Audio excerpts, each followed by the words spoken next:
Hello friends, ad hoc જીપીએસસીની vision IAS lecture સિરીઝમાં આપ સૌનું ફરીથી સ્વાગત છે. કરંટ અફેર્સ ઓગસ્ટ 2020 જે છે એના પર આપણે ચર્ચા કરી રહ્યા છીએ. આજે આપણે ઇકોનોમીવાળો જે પોર્શન છે, થર્ડ સેક્શન, એમાં ચર્ચા કરવાની છે.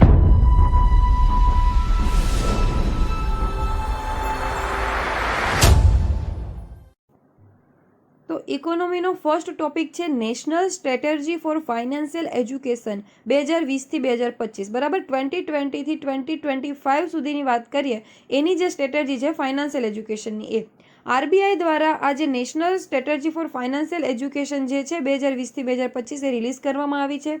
નેશનલ સ્ટ્રેટેજી ફોર ફાઇનાન્શિયલ ઇન્ક્લુઝનની જો વાત કરીએ કે એનો ઇન્ટેન્શન શું છે, એનો એમ શું છે, તો કે આના દ્વારા આપણે જે આપણા ઇન્ડિયાની પોપ્યુલેશનના વેરિયસ સેક્શન્સ છે, અલગ અલગ પોપ્યુલેશન જે છે એને better money plan, better management કરવાનું, મનીનું બેટર મેનેજમેન્ટ કરી શકે એના માટે જરૂરી જે નોલેજ છે, સ્કિલ જે છે, એટીટ્યૂડ છે, એના માટે જરૂરી જ્ઞાન છે, જે આવડત છે, જે એમનું વર્તન છે બેટર મની મેનેજમેન્ટ માટેનું, એને ડેવલપમેન્ટ કરવા માટેની સ્ટ્રેટર્જી એટલે national strategy for financial education. ત્યારબાદ વાત કરીએ કે આ જે national strategy for financial education જે છે એ કોના દ્વારા અહીંયા પ્રિપેર કરવામાં આવે છે, કોના દ્વારા બનાવવામાં આવે છે, તો આ national centre for financial education દ્વારા બનાવવામાં આવે છે. National centre for financial education release કોના દ્વારા થઈ, તો કે આરબીઆઈ દ્વારા રિલીઝ થઈ. પ્રિપેર કોના દ્વારા થઈ, national centre for financial education દ્વારા પ્રિપેર થઈ. હવે એનું જે મોનિટરિંગ અને ઇમ્પ્લિમેન્ટેશનનું મોનિટરિંગ જે છે એ કરવાની રિસ્પોન્સિબિલિટી કોના પર છે, તો કે technical group on financial inclusion and financial literacy જે છે આને પીરિયોડિક મેનર પર મોનિટરિંગ પણ કરશે અને એનું ઇમ્પ્લિમેન્ટેશન પણ કરશે. એટલે રિલીઝ આરબીઆઈ કરે છે. આ ઉપરાંત બનાવે છે કોણ, તો કે NCFE, national centre for financial education, અને એને પીરિયોડિક મેનરમાં મોનિટરિંગ અને એનું implementation technical group on financial inclusion in financial literacy દ્વારા કરવામાં આવશે. હવે આ ફાઇનાન્શિયલ લિટરસી અને ફાઇનાન્શિયલ એજ્યુકેશન શું છે એ જોઈ લઈએ.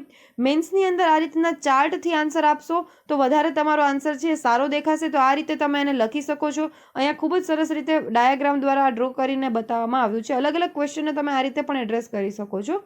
આપણે એને ડિટેલમાં હમણાં જોઈએ કે ફાઇનાન્શિયલ લિટરસી અને ફાઇનાન્શિયલ એજ્યુકેશનનો જે કોન્સેપ્ટ જે છે એ થોડા ઘણા અંશે રિલેટેડ આપણને દેખાય છે, પણ એ બેઉ એક નથી. એ બેઉમાં થોડો ઘણો આપણને અહીંયા ફર્ક જોવા મળશે. તો ફાઇનાન્શિયલ લિટરસી શું છે? ફાઇનાન્શિયલ લિટરસી એ ફાઇનાન્શિયલ અવેરનેસ, નોલેજ, સ્કિલ અને એટીટ્યુડ અને બિહેવિયરનો એક કોમ્બિનેશન છે, બરાબર, કે જે આપણને એક ફાઇનાન્શિયલ ડિસિઝન, એક નાણાકીય નિર્ણય લેવામાં આપણને મદદરૂપ થશે, બરાબર.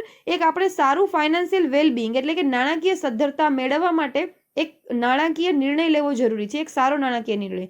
તો આ સારા નાણાકીય નિર્ણય લેવા માટે જરૂરી જે અવેરનેસ છે, એટલે કે જે જાગૃતિ છે, જરૂરી જે જ્ઞાન છે, જરૂરી જે આપણી આવડત છે, આપણું જે બિહેવિયર છે, વર્તન છે, આ દરેક વસ્તુની જે જરૂર પડે છે એનું જે કોમ્બિનેશન છે એને આપણે ફાઇનાન્શિયલ લિટરસી તરીકે ઓળખીએ છીએ.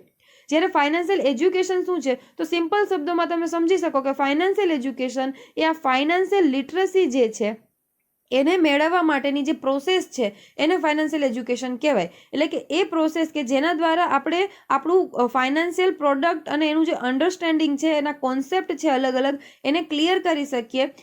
એના માટેની જે માહિતી છે એ મેળવવા માટેની પ્રોસેસને આપણે શું કહીશું? Financial education. એટલે સિમ્પલ વેમાં ફાઇનાન્શિયલ લિટરસી મેળવવા માટેની જે પ્રોસેસ છે એને ફાઇનાન્શિયલ એજ્યુકેશન કહેવાય. તો અહીંયા આપણે એને ડાયાગ્રામથી સમજી શકીએ કે પ્રોસેસ ઓફ ફાઇનાન્શિયલ એજ્યુકેશન. પહેલાં શું થશે? ફાઇનાન્શિયલ એજ્યુકેશનની પ્રોસેસ થશે. એટલે કઈ રીતે? તો કે ભાઈ પબ્લિક જે છે અવેર થશે, એને નોલેજ મળશે, સ્કિલ મળશે, એટીટ્યુડ જે છે એ ડેવલપ થશે અને એનું બિહેવિયર એ રીતનું ડેવલપ થશે. તો આ દરેક વસ્તુ ડેવલપ થવાની જે પ્રક્રિયા છે એને આપણે અહીંયા ફાઇનાન્શિયલ એજ્યુકેશન કહીએ છીએ. ત્યારબાદ આપણે જે સ્ટેજ પર પહોંચીએ છીએ એને કહીશું ફાઇનાન્શિયલ લિટરસી, એટલે અચીવમેન્ટ ઓફ ફાઇનાન્શિયલ લિટરસી. અને ફાઇનલી એના આધારે હવે જે ડિસિઝન લેવામાં આવશે એના કારણે આપણે અચીવ કરી શકીશું એક ફાઇનાન્શિયલ વેલબિંગ, બરાબર. એટલે આ રીતે આપણે અહીંયા એને ફાઇનાન્શિયલ લિટરસી અને ફાઇનાન્શિયલ એજ્યુકેશનને ડિફાઇન કરી શકીએ છીએ. હવે આના દ્વારા જે છે આપણે કઈ કઈ વસ્તુ જે છે મેળવી શકીએ છીએ, તો કે ફાઇનાન્શિયલ રિસ્ક અને ઓપોર્ચ્યુનિટી જે છે એનાથી આપણે અહીંયા અવેર થઈએ છીએ. એક ઇન્ફોર્મ્ડ ચોઇસ જે છે એ લઈ કરી શકીએ છીએ. આ ઉપરાંત હેલ્પ આપણે ક્યાંથી લેવાની એના વિશે આપણને જાણકારી હોય છે. અને તેમજ ફાઇનાન્શિયલ વેલબિંગ જે છે આપણું ઇમ્પ્રૂવ થાય છે. આપણી જે નાણાકીય સદ્ધરતા જે છે અહીંયા ઇમ્પ્રૂવ થાય છે. અને એ ઇમ્પ્રૂવ શેના દ્વારા થાય છે? એક ઇફેક્ટિવ એક્શન દ્વારા. એટલે ફાઇનાન્શિયલ વેલબિંગ મેળવવા માટે જે જરૂરી ઇફેક્ટિવ એક્શન જે છે આપણે અહીંયા લઈ શકીએ છીએ જો આપણે ફાઇનાન્શિયલ એજ્યુકેટેડ હોઈએ તો. ત્યારબાદ છે કે આ રીતે આપણે ફાઇનાન્શિયલ લિટરસી જે છે એ આપણને એક સારું ફાઇનાન્શિયલ ડિસિઝન લેવા માટે અહીંયા ઇનેબલ કરે છે, અને એના દ્વારા આપણે એક ફાઇનાન્શિયલ વેલબિંગ જે છે ઇન્ડિવિજ્યુઅલની એ મેળવી શકીએ છીએ. એકની એક વાત કરેલી છે. હવે આપણે જોઈ લઈએ કે આ ફાઇનાન્શિયલ એજ્યુકેશનનું ઇમ્પોર્ટન્સ શું છે, એ કેમ જરૂરી છે. બરાબર, ફાઇનાન્શિયલ એજ્યુકેશન લેવું તો કે ફાઇનાન્શિયલ એજ્યુકેશન દ્વારા આપણે જે ઇકોનોમિક પોવર્ટી છે એને ઘટાડી શકીએ છીએ, લેવલીહુડ ઓપોર્ચ્યુનિટીઝને વધારી શકીએ છીએ, એસેટ બેઝને બિલ્ડ કરી શકીએ છીએ, અને આ ઉપરાંત જે ઇન્કમ જનરેટિવ એક્ટિવિટીઝ જે છે એને પણ અહીંયા આપણે સપોર્ટ કરી શકીએ છીએ. તો આ રીતે આપણે જે વિવિધ પ્રકારની પોપ્યુલેશન છે એને અહીંયા વધુ ચોઇસ પણ આપીએ છીએ ફાઇનાન્શિયલ એજ્યુકેશન દ્વારા. હવે અહીંયા એક આપણે વાત કરીએ કે સર્વે જે કરવામાં આવ્યો છે એમાં ખબર પડી છે કે 75% ઓફ ઇન્ડિયન એડલ્ટ્સ જે છે એની પાસે પર્યાપ્ત અન્ડરસ્ટેન્ડિંગ જ નથી બેઝિક ફાઇનાન્શિયલ કોન્સેપ્ટ વિશે. બરાબર, બેઝિક ફાઇનાન્શિયલ કોન્સેપ્ટ વિશે અહીંયા એ લોકો પાસે કોઈ જ પ્રકારનું નોલેજ નથી. આ ઉપરાંત જે આપણું ફાઇનાન્શિયલ એજ્યુકેશન છે એના દ્વારા આપણે જે ફાઇનાન્શિયલ ઇન્ક્લુઝન કરીએ છીએ જેને આપણે મિનિંગફુલ બનાવી શકીએ છીએ. આપણે અત્યારે જનધન યોજના જોઈએ, એક્ઝામ્પલથી સમજીએ કે જનધન યોજના છે. બરાબર, તો આપણે ખાતા તો ખોલી દીધા, આપણી જેટલી બી પોપ્યુલેશનના છે એમાંથી મેક્સિમમ લોકોના આજે બેંકમાં ખાતા ખુલી ગયા છે, પણ શું એ ખાતાનો એ ખરેખર અહીંયા યોગ્ય ઉપયોગ કરી શકે છે એ લોકો? તો એ અહીંયા નથી કરી શકતા. એનું રીઝન છે કે એ લોકોમાં ફાઇનાન્શિયલ એજ્યુકેશન ઓછું છે, એ લોકોને આઈડિયા જ નથી કે એનો ઉપયોગ એ લોકો કઈ રીતે કરે. તો આ રીતે ફાઇનાન્શિયલ ઇન્ક્લુઝન જે છે એ મિનિંગફુલ નથી થયું. એમ આપણે આંકડા તરીકે દેખાડી શકીએ છીએ કે આટલા લોકોનું ફાઇનાન્શિયલ ઇન્ક્લુઝન થઈ ગયું, પણ મિનિંગફુલ નથી. તો ફાઇનાન્શિયલ એજ્યુકેશન દ્વારા આપણે આ ફાઇનાન્શિયલ ઇન્ક્લુઝનને વધુ મિનિંગફુલ બનાવી શકીએ છીએ. ત્યારબાદ આપણે જોઈએ કે જરૂર કેમ છે, તો કે ફાઇનાન્શિયલ એજ્યુકેશનની જરૂર છે કારણ કે હાલમાં આપણે જોઈએ છીએ કે પ્રાઇવેટ પ્લેયરનું ઇન્ફ્લુઅન્સ જે છે એ હાલમાં વધી રહ્યું છે. પબ્લિક સપોર્ટ સિસ્ટમ જે છે એ અહીંયા ઘટી રહી છે, અને જે કોસ્ટ ઓફ લિવિંગ જે છે એ પણ અહીંયા જે છે હાઈ થતું જાય છે. આ ઉપરાંત જે લાર્જ નંબર ઓફ ફાઇનાન્શિયલ પ્રોડક્ટની અવેલેબિલિટી છે એના કારણે આ જે અવેલેબિલિટી ઓફ પ્રોડક્ટ અને સર્વિસીસ છે એમાંથી આપણે એક ચૂઝ કરવું પડે છે. તો આ રીતની જે ડિસિઝન છે એ લેવા માટે ફાઇનાન્શિયલ એજ્યુકેશન જરૂરી છે. બરાબર, પ્રાઇવેટ પ્લેયરનો અહીંયા જો ઇન્ફ્લુઅન્સ વધી ગયું છે એના કારણે અહીંયા શું થાય છે કે પ્રાઇવેટ પ્લેયર અહીંયા પોતાનો ફાયદો જોશે, સામેવાળી વ્યક્તિનો ફાયદો નહીં જોવે.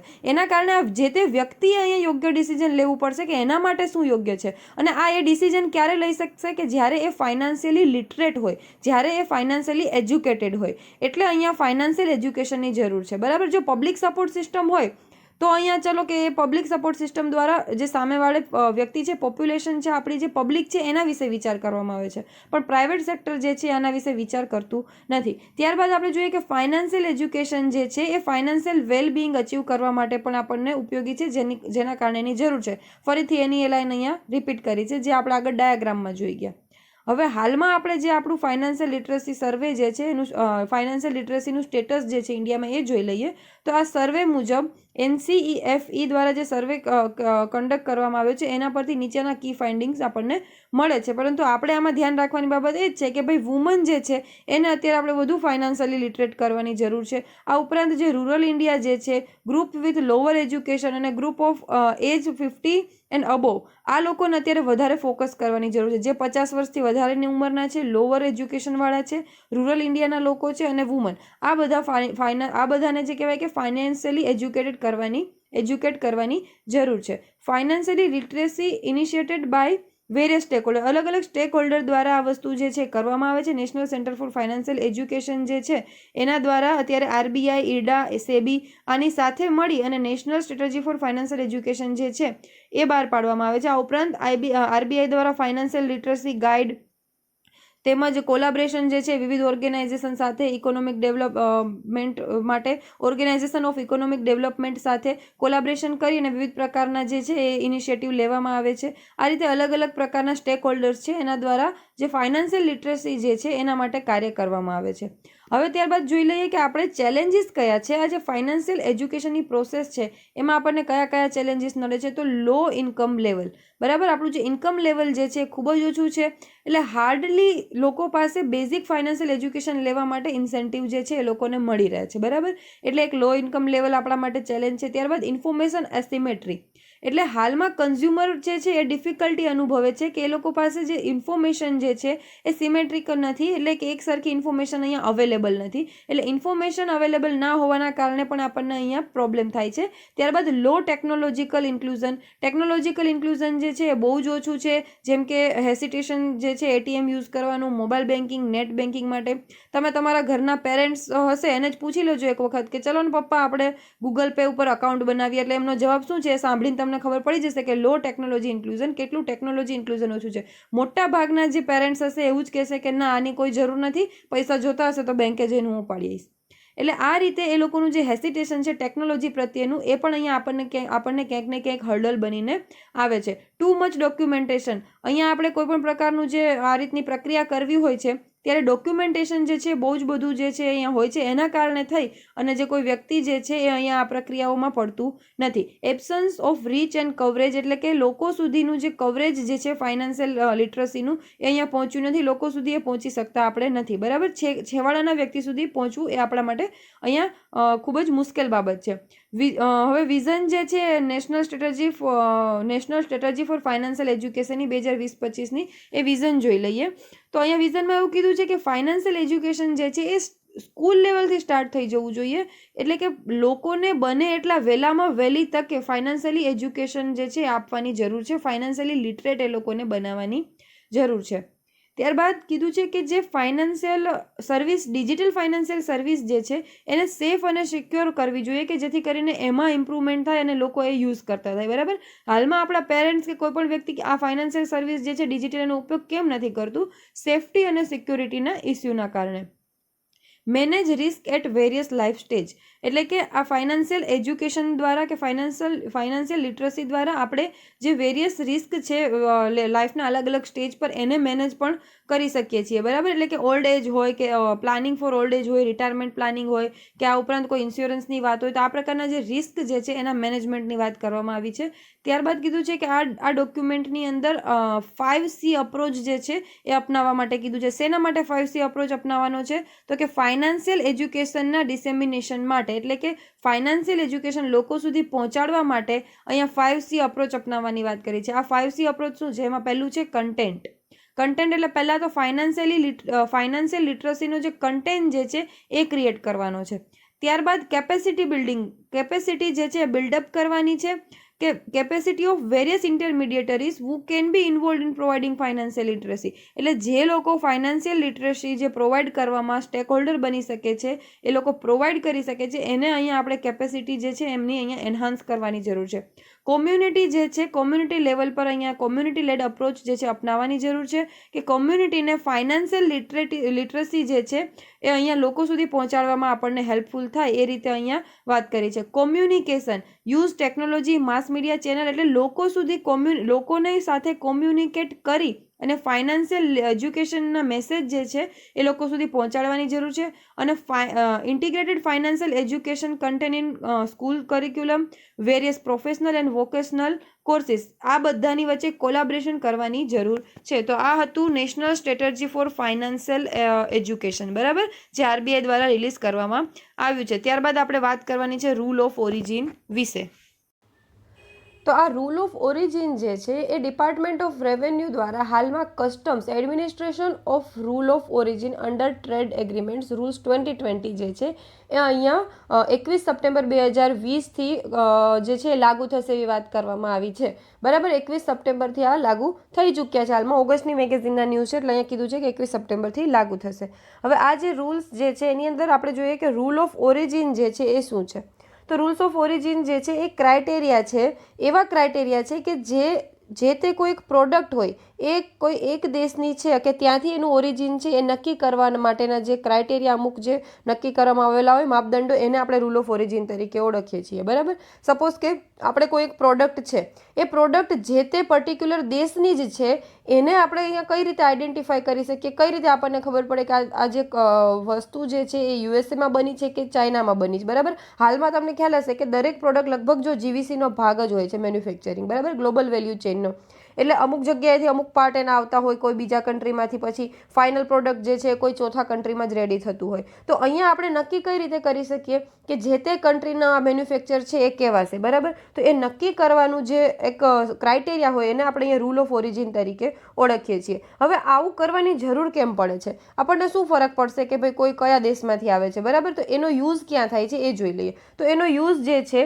એ આપણને મેઝર્સ, અમુક માપદંડો હોય છે અને અમુક જે કોમર્શિયલ પોલિસીના જે ઇન્સ્ટ્રુમેન્ટ હોય છે એના ઇમ્પ્લિમેન્ટેશન માટે અહીંયા જરૂર પડે છે, બરાબર? હવે અહીંયા આ જે સર્વિસીસ, આ જે અમુક કોમર્શિયલ પોલિસી છે જોઈ લઈએ કે એન્ટી ડમ્પિંગ ડ્યુટીઝ છે, સેફગાર્ડ અમુક મેઝર્સ હોય છે. તો આ દરેક વસ્તુને લાગુ કરવા માટે આપણને રૂલ ઓફ ઓરિજિનની જરૂર પડે છે. કઈ રીતે? તમને ખ્યાલ હશે કે અમુક કન્ટ્રી જે છે એ આપણને ઇન્ડિયાની અંદર જે છે પ્રોડક્ટ જે છે અમુક પોતાની એ ડમ્પ કરે છે. જેમ કે ચાઇનાનું એક્ઝામ્પલ લઈ લઈએ તો એ જ્યારે બહુ બધી પ્રોડક્ટ્સ અહીંયા ડમ્પ કરે છે ત્યારે આપણી જે ડોમેસ્ટિક ઇન્ડસ્ટ્રી છે એને અહીંયા નુકસાન થાય છે. આના કારણે આપણે એના પર એન્ટી ડમ્પિંગ ડ્યુટી લગાવીએ છીએ. એ એન્ટી ડમ્પિંગ ડ્યુટી ક્યારે લગાડવામાં આવે છે? જ્યારે જે તે પ્રોડક્ટ જે છે ને એ પોતાની કન્ટ્રીમાં એનાથી મોંઘી વેચાતી હશે પણ આપણે ત્યાં ખૂબ જ સસ્તા ભાવે એને ડમ્પિંગ એનું કરવામાં આવે છે. ત્યારે આવી પ્રોડક્ટ પર જ્યારે મોટા ભાગ આવી પ્રોડક્ટ પર જ્યારે ઇન્ડિયા જે છે એના પર એન્ટી ડમ્પિંગ ડ્યુટી લગાવે કે અન્ય કોઈ પણ કન્ટ્રી, અન્ય એક કન્ટ્રી પર આવી એન્ટી ડમ્પિંગ ડ્યુટી જે છે લગાવી શકે છે. અને સેફગાર્ડ મેઝર્સમાં આપણે જોઈએ તો સેનેટરી અને ફાઇટોસેનેટરી મેઝર્સ વિશે તમને ખ્યાલ હશે કે ભાઈ આપણે કોઈ કન્ટ્રીમાંથી જ્યારે કોઈ ફૂડ જે પ્રોડક્ટ છે મંગાવીએ છીએ ત્યારે આપણે એની સ્વચ્છતાના જે અમુક માપદંડો હોય એને અહીંયા લાગુ કરવા પડે. એ દરેક અમુક જે છે એ ક્રાઇટેરિયા જે છે એને અહીંયા ફૂલફિલ કરે એ અહીંયા જરૂરી બને છે. તો આ પ્રકારના જે મેઝર્સ લગાડવા માટે આપણે અહીંયા રૂલ ઓફ ઓરિજિનની જરૂર પડે છે. જો આપણને ખ્યાલ હોય કે આ જે તે કન્ટ્રીમાંથી આ પ્રોડક્ટ આવી રહી છે તો આપણે એના પર એક કન્ટ્રી માટે આપણે જે ક્રાઇટેરિયા નક્કી કર્યા છે એ મુજબના અહીંયા જે મેઝર્સ છે એ લેવામાં આવશે. ત્યારબાદ determined imported product shall receive the most favoured nation treatment or preferential treatment, બરાબર? એટલે અહીંયા કે જે તે પ્રોડક્ટ છે એ આપણે ઇન્ડિયામાં ઇમ્પોર્ટ કરવામાં આવી છે, જે આયાત કરવામાં આવી છે, એ પ્રોડક્ટને શું MFN મોસ્ટ ફેવર્ડ નેશનની ટ્રીટમેન્ટ મળવી જોઈએ કે પછી પ્રેફરન્શિયલ ટ્રીટમેન્ટ મળવી જોઈએ? તો એના માટે અહીંયા મોસ્ટ ફેવર્ડ નેશન આ બધું શું છે એ મૃણાલ સરના ઇકોનોમિક્સના લેક્ચર એક વખત જોઈ જ લેજો. એમાં દરેક વસ્તુ ખૂબ જ સારી રીતે સરે ડાઉટ અહીંયા દરેક વસ્તુના ક્લિયર કરેલા છે. તો મોસ્ટ ફેવર નેશનનું જે સ્ટેટસ છે આપણે કોઈ કન્ટ્રીને આપેલું હોય, જેમ કે આપણે પાકિસ્તાનને આપેલું હતું, બરાબર? તો આ રીતના અલગ અલગ કન્ટ્રીને જો આપણે મોસ્ટ ફેવર નેશનનું સ્ટેટસ આપેલું એટલે એની અમુક જે પ્રોડક્ટ્સ છે એના પર આપણે અમુક પ્રકારની જે ડ્યુટીઝ છે, અમુક ટેક્સ છે, ટેરિફ છે એ બધા અહીંયા લગાવવામાં આવતા નથી. તો પહેલાં આપણને ખબર તો હોવી જોઈએ ને કે એ પ્રોડક્ટ જે છે એ આપણે જે કન્ટ્રીને MFN આપેલું છે એ ત્યાંની જ છે, એ પહેલાં ફાઇનલાઇઝ કરવું પડે. તો એ ફાઇનલાઇઝ કરવા માટે પણ અહીંયા આપણને રૂલ ઓફ ઓરિજિન જે છે એ યુઝફુલ રહે છે. ત્યારબાદ ટ્રેડ સ્ટેટિસ્ટિક્સમાં જરૂરી છે. ટ્રેડ સ્ટેટિસ્ટિક્સમાં તમે જેમ કે બેલેન્સ ઓફ પેમેન્ટ આપણે બનાવતા હોઈએ કે ભાઈ આપણે જે તે કન્ટ્રીમાંથી આટલું જે છે એક્સપોર્ટ કરેલું છે, આટલું જે છે એ ઇમ્પોર્ટ કરેલું છે. તો આ રીતની જ્યારે આપણે ટ્રેડ સ્ટેટિસ્ટિક કરતા હોઈએ છીએ, જ્યારે આપણે વ્યાપારનું અહીંયા આકલન કરતા હોઈએ છીએ, એ વખતે પણ આપણને ખબર હોવી જોઈએ કે જે તે પ્રોડક્ટ જે છે એ કયા કન્ટ્રીની છે. એનાથી આપણને અહીંયા પણ હેલ્પફુલ થાય છે. લેબલિંગ અને માર્કિંગ રિક્વાયરમેન્ટ્સ માટે પણ જરૂરી છે. જ્યારે મેડ ઇન ઇન્ડિયા કે મેડ ઇન ચાઇના કે made in Vietnam, made in Indonesia, આ દરેક વસ્તુ જ્યારે આપણે લેબલ લગાવીએ છીએ ત્યારે આપણને અહીંયા પરફેક્ટ ખબર હોવી જોઈએ કે એ પ્રોડક્ટ જે તે કન્ટ્રીની છે કે નહીં. ગવર્મેન્ટ પ્રોક્યોરમેન્ટ માટે જરૂરી છે. ગવર્મેન્ટમાં તમને ખબર હશે જેમ જેવા પોર્ટલ છે ત્યાં આવી રીતનું જ્યારે પ્રોક્યોરમેન્ટ ડિપાર્ટમેન્ટ દ્વારા કરવામાં આવે છે ત્યારે અમુક એના પણ અહીંયા રૂલ હોય છે કે જે તે પ્રોડક્ટ જે છે તમારે અમુક ડોમેસ્ટિક પ્રોડક્ટ જે છે એનું પરચેસ કરવું પડશે અને અન્ય જે છે તમે બીજા કન્ટ્રીનું પરચેસ કરી શકો છો. તો આવા વખતે પણ અહીંયા ખબર હોવી જોઈએ કે પ્રોડક્ટ ખરેખર ડોમેસ્ટિક કહેવાશે કે નહીં, કે અન્ય જે કન્ટ્રી છે એના ઓરિજિનનું કહેવાશે. તો આ રીતે ગવર્મેન્ટ પ્રોક્યોરમેન્ટ માટે પણ અહીંયા જરૂરી છે. ત્યારબાદ આપણે એક વખત અહીંયા સર્ટિફિકેટ ઓફ ઓરિજિન જોઈ લઈએ. તો કે એ ઇન્ટરનેશનલ એક ટ્રેડ ડોક્યુમેન્ટ છે સર્ટિફિકેટ ઓરિજિન, કે જે કોઈ ગુડ્સ કે પર્ટિક્યુલર એક્સપોર્ટ શિપમેન્ટ જે છે એ વોલી કન્ટેન છે, એટલે કે આખું જે છે એ જે તે પ્રોડક્ટ આખી જે તે કન્ટ્રીમાંથી બની છે કે પછી એનો જે અમુક પાર્ટ જે છે એ ફક્ત જે તે કન્ટ્રીમાં બન્યો છે. એનું અહીંયા ક્લિયરિફિકેશન આપતું જે સર્ટિફિકેટ હોય છે, ડોક્યુમેન્ટ હોય છે, એને આપણે સર્ટિફિકેટ ઓફ ઓરિજિન કહીએ છીએ, બરાબર? હવે અત્યારે GVCનો પાર્ટ લગભગ દરેક મેન્યુફેક્ચરિંગ સેક્ટરમાં આપણે જોઈએ કે GVCનો પાર્ટ લગભગ દરેક પ્રોડક્ટ હોય છે. એટલે અલગ અલગ કન્ટ્રીમાંથી કોઈ ઇનપુટ આવતા હોય, એમાંથી કોઈ ફાઇનલાઇઝ એક પ્રોડક્ટ બનતી હોય અને પછી એ આપણા કન્ટ્રીમાં આવતી હોય.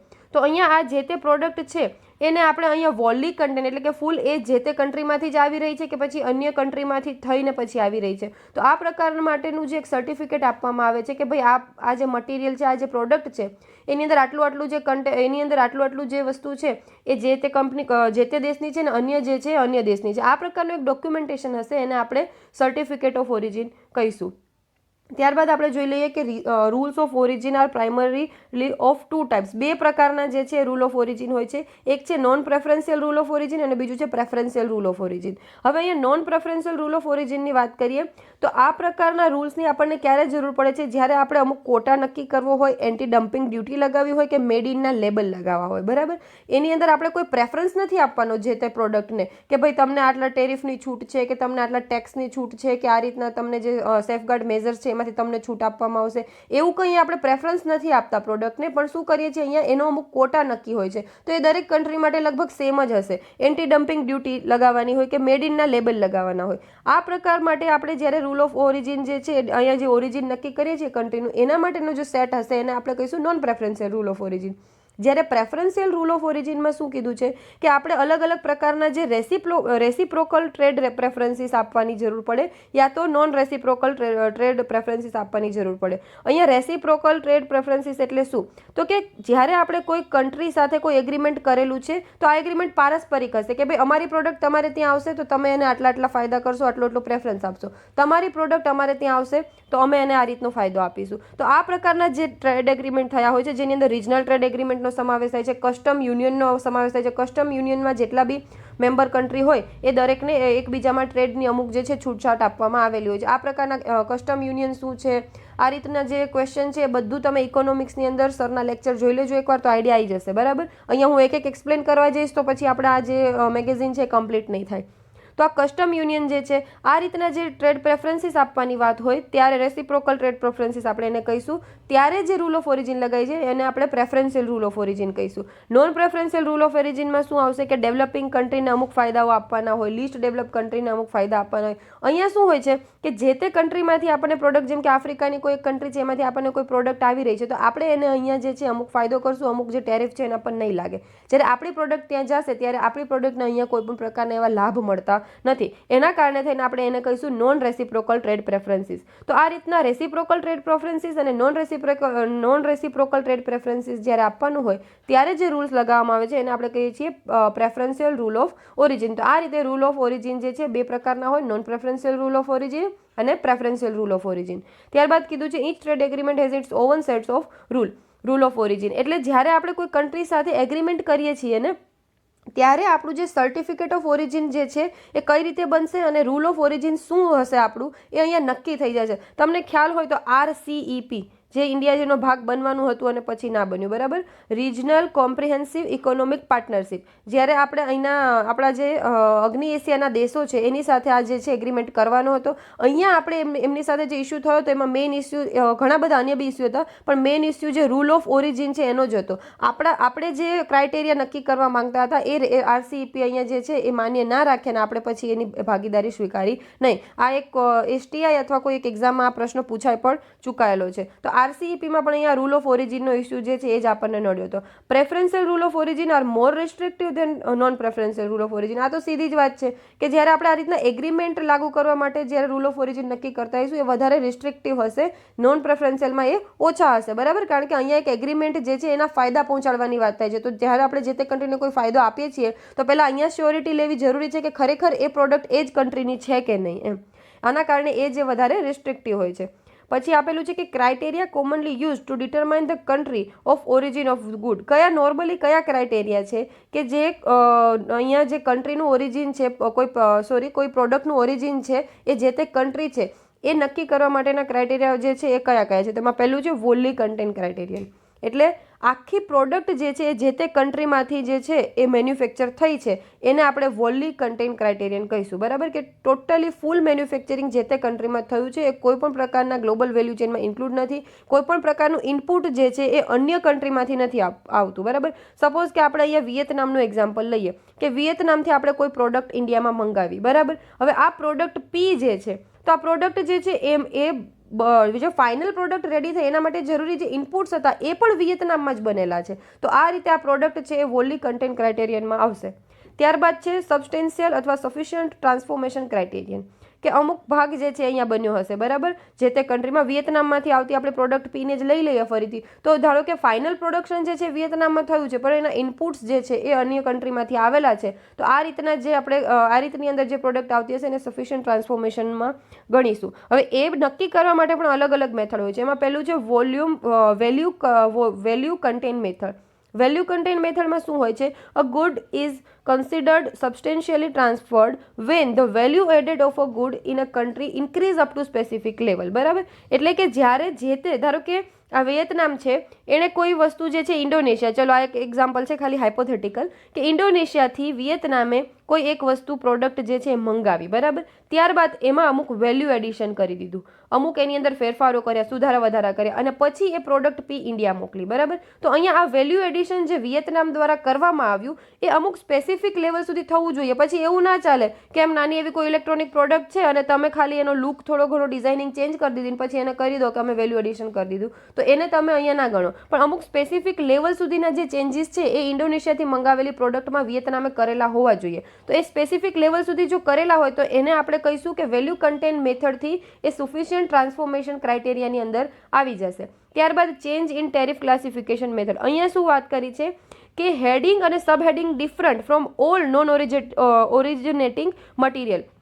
એટલે આપણે ધારો કે અહીંયા ઓરિજિન જે છે વિયેતનામનું આપવાનું છે, બરાબર. જે તે પ્રોડક્ટ ઇન્ડિયામાં આવશે તો એને આપણે ઓરિજિન ક્યાંનું આપવાનું છે? વિયેતનામનું આપવાનું છે. પરંતુ અહીંયા શું વાત કરી છે કે એ મટીરિયલ જે યુઝ થયું છે નોન ઓરિજિન, એટલે ઇન્ડોનેશિયાથી જે આવેલું મટીરિયલ વિયેતનામની પ્રોડક્ટમાં અહીંયા યુઝ કરવામાં આવ્યું છે, એ મટીરિયલ જે છે એનાથી બનેલી પ્રોડક્ટ જે છે એ ઘણા બધા અંશે અહીંયા ડિફરન્ટ હોવી જોઈએ, બરાબર, સેમ ના હોવી જોઈએ. એમાં ઘણો બધો આપણને અહીંયા ચેન્જ થયેલો દેખાવો જોઈએ. તો એને આપણે ગણીશું અહીંયા સબસ્ટેન્શિયલી ટ્રાન્સફોર્મની અંદર. ત્યારબાદ છે process rule method. Process rule મેથડની માં શું હોય છે? અમુક સ્પેસિફિક મેન્યુફેક્ચરિંગ પ્રોસેસિંગ ઓપરેશન્સ જે છે એ નક્કી કરવામાં આવ્યા છે. કે ધારો કે ઇન્ડોનેશિયાથી કોઈ એક પ્રોડક્ટ વિયેતનામ ગઈ, આ પ્રોડક્ટ પર અમુક પ્રકારના ઓપરેશન જે છે અહીંયા નક્કી કરવામાં આવશે. એ ઓપરેશન જો અહીંયા વિયેતનામમાં થયેલા હોય પ્રોડક્ટ પર તો એને આપણે સબસ્ટેન્શિયલ ક્રાઇટેરિયાની અંદર ગણશું, સફિશિયન્ટ ટ્રાન્સફોર્મેશન ક્રાઇટેરિયાની અંદર ગણશું, બરાબર. જ્યારે પ્રોડક્ટ ઇન્ડિયામાં આવશે ત્યારે શું, જ્યારે કોઈ ઇન્ડોનેશિયાથી આવેલી પ્રોડક્ટ વિયેતનામમાં જશે,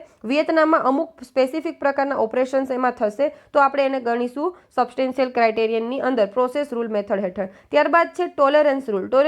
ટોલરન્સ રૂલમાં શું છે કે આ specific share of value or volume of final product to be non-originating without the final product losing its original status. એટલે અહીંયા ધારો કે વિયેતનામની કોઈ પ્રોડક્ટ છે વિયેતનામમાં મેન્યુફેક્ચર થાય છે, પરંતુ ઇન્ડોનેશિયાની કોઈ કંપનીનો કે ઇન્ડોનેશિયાનો અહીંયા કોઈ શેર છે, બરાબર, જે તે પ્રોડક્ટમાં, તો એ પણ અહીંયા એક સ્પેસિફિક જે કહેવાય કે શેર જે છે નક્કી કરવામાં આવેલો છે એટલો હોય તો એ ચાલે એમ. ત્યાં સુધી આપણે એને હજુ ઇન્ડોનેશિયાનું ઓરિજિન નહીં ગણીએ, એને આપણે વિયેતનામનું ગણીશું, પરંતુ કેટલું સબસ્ટેન્શિયલ ક્રાઇટેરિયનની અંદર, બરાબર. તો આ રીતના અલગ અલગ રૂલ ઓફ ઓરિજિન જે છે આપવામાં આવેલા છે. ત્યારબાદ છે significance of rule of origin. Rule of origin જે છે એનું સિગ્નિફિકન્સ શું છે? તો એડ્રેસિંગ ટ્રેડ ડિસ્ટ્રોઈંગ પ્રેક્ટિસીસ. અહીંયા જરૂર શું કામ છે એની? તો અમુક એવી પ્રેક્ટિસીસ જે છે અહીંયા થતી હોય છે ઘણા બધા કન્ટ્રી દ્વારા, ઘણી બધી કંપનીઓ દ્વારા, અને કે જે ટ્રેડ પ્રેક્ટિસીસ જે છે એ અનફેર હોય છે, બરાબર. તો આ પ્રકારની જે પ્રેક્ટિસીસ છે એને અહીંયા બંધ કરવા માટે રૂલ ઓફ ઓરિજિનની જરૂર પડે છે. તો એમાં પહેલું છે કરેક્ટિંગ અનફેર ટ્રેડ. જે અન્યાયી રીતે વ્યાપાર થતો હોય છે એને અહીંયા જે કહેવાય કે સાચો અને ન્યાયપૂર્ણ રીતે વ્યાપાર થાય એ કરવા માટે રૂલ ઓફ ઓરિજિનની જરૂર છે. જેમ કે imposition of anti dumping duty, countervailing duty against the important product causing material injury. આપણી જે ડોમેસ્ટિક ઇન્ડસ્ટ્રી છે એને ઇન્જર થતું હોય, એને અહીંયા તકલીફ પડતી હોય કે એને જે ડોમેસ્ટિક ઇન્ડસ્ટ્રીને નુકસાન થતું હોય એવી કોઈ પ્રોડક્ટ ઇન્ડિયામાં કોઈ અન્ય કન્ટ્રી દ્વારા ડમ્પ કરવામાં આવે છે ત્યારે આપણે એના પર જે એન્ટી ડમ્પિંગ ડ્યુટી લગાવીએ છીએ. તો એ લગાવવા માટે પણ આપણને અહીંયા જે છે જરૂર પડે છે. કારણ કે સપોઝ કે આપણે ચાઇનાની પ્રોડક્ટ પર એન્ટી ડમ્પિંગ ડ્યુટી લગાવી રહ્યા છીએ હાલમાં, બરાબર.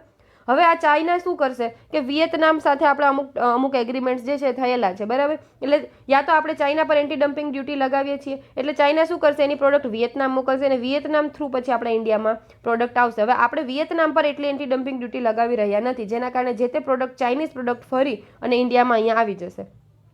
ત્યારબાદ પ્રોટેક્ટિંગ ધ લોકલ ઇન્ડસ્ટ્રીને પ્રોટેક્ટ કરવા માટે સેફગાર્ડ મેઝર્સ જે આપણે અમુક લગાવીએ છીએ. તો આ દરેક માટે આપણે અહીંયા જે છે એ રૂલ ઓફ ઓરિજિનની જરૂર પડે છે.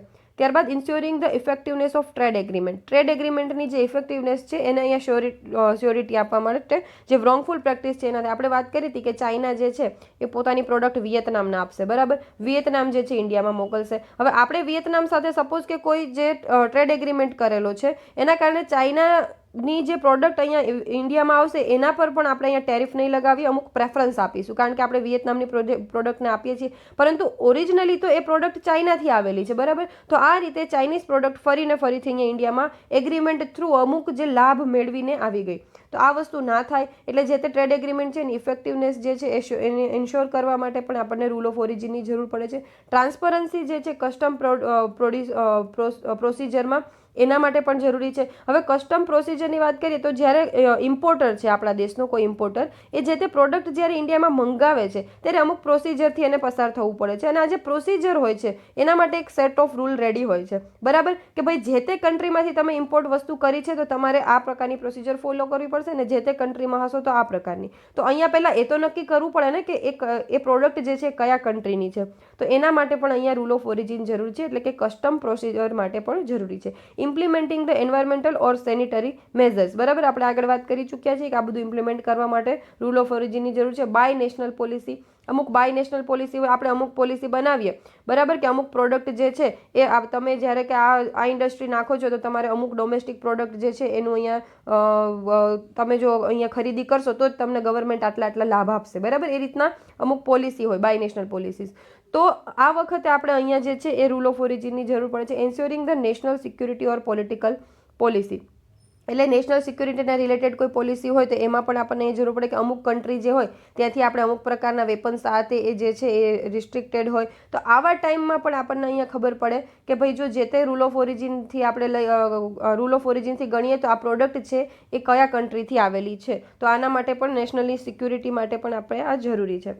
હવે અહીંયા અબાઉટ કસ્ટમ્સ રૂલ્સ 2020 વિશે જોઈ લઈએ કે આ જે રૂલ્સ છે એ ક્યારે લાગુ પડશે. આ જે રૂલ જે છે આ બનાવવામાં આવે છે એનો ઉપયોગ ક્યારે કરવાનો, તો કે જ્યારે કોઈ વ્યક્તિ એ છે, બરાબર, એ વ્યક્તિ ઇન્ડિયામાં કોઈ વસ્તુ ઇમ્પોર્ટ કરે છે, બરાબર, કોઈ પ્રોડક્ટ લાવે છે કોઈ એક્સ કન્ટ્રીમાંથી.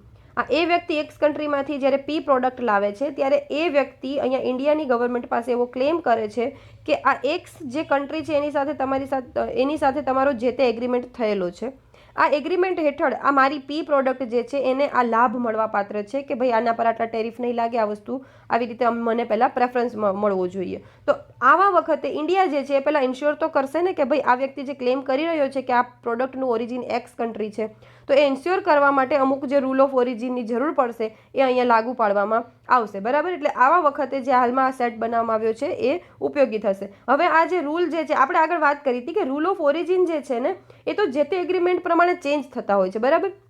જેમ કે કોઈ કન્ટ્રી સાથે આપણે ફ્રી ટ્રેડ એગ્રીમેન્ટ કરેલો છે, કોઈ કન્ટ્રી સાથે આપણે પ્રેફરન્શિયલ ટ્રેડ એગ્રીમેન્ટ, કોઈની સાથે આપણે CACA comprehensive economic cooperation agreement કે કોઈની સાથે કોમ્પ્રિહેન્સિવ ઇકોનોમિક પાર્ટનરશિપ એગ્રીમેન્ટ કરેલો છે. તો આવા વિવિધ પ્રકારના એગ્રીમેન્ટ આપણે જ્યારે કોઈ કન્ટ્રી સાથે કરેલા હોય ત્યારે એનો એક set of rule of origin છે ને એ રેડી જ હોય કે ભાઈ આ રીતનું જે હશે ક્રાઇટેરિયા એ જો ફૂલફિલ થશે તો આપણે કહેવાશું કે ભાઈ આ કન્ટ્રી આ પ્રોડક્ટ જે છે આ કન્ટ્રીની છે, બરાબર. તો અહીંયા આપણે જે ઇન્ડિયાએ હાલમાં જે રૂલ બનાવ્યા છે એ આ જે રૂલ છે એના એક સપ્લિમેન્ટ તરીકે અહીંયા કામ કરશે કે ભાઈ આ રૂલને કઈ રીતે તમે લાગુ કરશો, એને કઈ રીતે ફોલો કરશો, આ જે છે એનો રૂલ બનાવવામાં આવેલો છે, બરાબર. બાકી અલગ અલગ જે આપણે ટ્રેડ એગ્રીમેન્ટ અલગ અલગ કન્ટ્રી સાથે થયેલા છે એના તો રૂલ ઓફ ઓરિજિન અલગ જ હશે, જે આપણે આગળ પણ વાત કરી ચૂક્યા છીએ. ત્યારબાદ છે કી પ્રોવિઝન શું છે આના. To claim preferential rate of duty under a trade agreement. કોઈ ટ્રેડ એગ્રીમેન્ટના હેઠળ તમારે જો પ્રેફરન્શિયલ રેટ જે છે એ અહીંયા તમે ક્લેમ કરતા હોય તો એના માટે તમારે કઈ કઈ વસ્તુની જરૂર છે. તમે જ્યારે આ ક્લેમ જે છે એ ફાઇલ કરો છો એ વખતે તો તમારે અહીંયા શું જરૂર પડે છે કે ઇમ્પોર્ટેડ પ્રોડક્ટ જે છે એ એક originating good for preferential rate of duty, બરાબર, કે જે તે કન્ટ્રીમાંથી ઓરિજિનેટ થઈ છે એ એગ્રીમેન્ટ અંતર્ગત જે તે પ્રોડક્ટ આવે છે અને એ જે તે કન્ટ્રીમાં જ ઓરિજિન થઈ છે એ પ્રકારનું એક ડિક્લેરેશન જોશે અને તમારે સર્ટિફિકેટ ઓફ ઓરિજિન પણ જોશે. સર્ટિફિકેટ ઓફ ઓરિજિન શું છે આપણે જોઈ લીધું કે એની અંદર હોય કે પ્રોડક્ટ છે એ કોઈ કન્ટ્રીની ઓરિજિનેટિંગ છે કે નહીં. ત્યારબાદ છે કે the claim of preferential rate of duty may be denied by the proper officer without verification.